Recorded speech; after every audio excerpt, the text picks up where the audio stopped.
মাওলাই কায়নাতের কোন নামাজ কাজা হয় না বাবা। একদা আমার আল্লাহ পাকের হাবিব আমাদের নবী দয়াল নবী আমার নামাজ আদায় করে এসেছেন। মাওলাই কায়নাতের জাং মোবারকায় মাথা দিয়ে আপনার নয়ন মোবারকা বন্ধ করে নিয়েছেন। এমনি সাবর গন্তি ধরলি নামাজ পড়লি নামাজ সারা জীবন ভোর নামাজ হইল না রে তোর, নামাজের নিলি না খবর।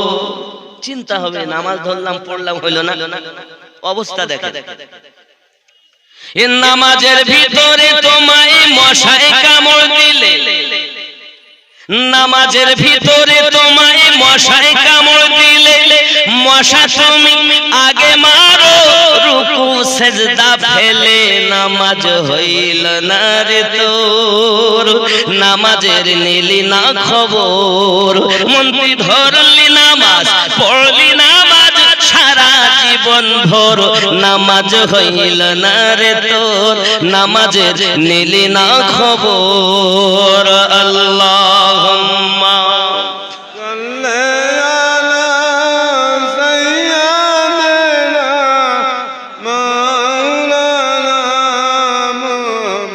وعلى آل سيدنا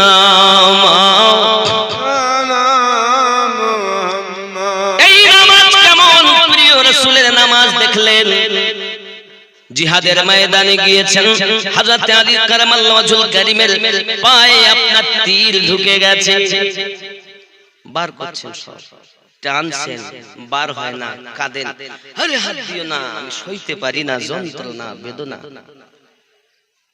প্রিয় রাসূল আমার জবান মোবারকায় বলেন, তাকে আঘাত করো না, হাত দিও না, যখন আমি বলবো তখন তোমরা বার করবে। মাওলাই কায়নাত শেরে খোদা কারামাল্লাহু ওয়াজহুল কারীম তিনি নামাজ পড়তে গেছেন। আমার আপনার নবী পাক দেখেন, রুকু থেকে যখন উনি সিজদাতে চলে গেলেন, এমন সময় আমার নবী বলেন, তীরটাকে এবার তোমরা বার করো। সবাই জোর দিয়ে টান দেয়, রাসূলের পাকের সাহাবী টেনে যখন বার করলেন, বাবা পায়ের গোশত ছেয়ে বেরিয়ে এসে গেছে, পুরো জায়গাটা ছিদ্র হয়ে গেছে, আপনার জায়নামাজের পাটি লালিহান হয়ে গেছে, তবু মাওলাই কায়নাতের তিল পরিমাণ কোনো খবর নাই। এই হলো আল্লাহর সঙ্গে বান্দার ইবাদত। যুবক আমার, আমাদের নামাজ কেমন?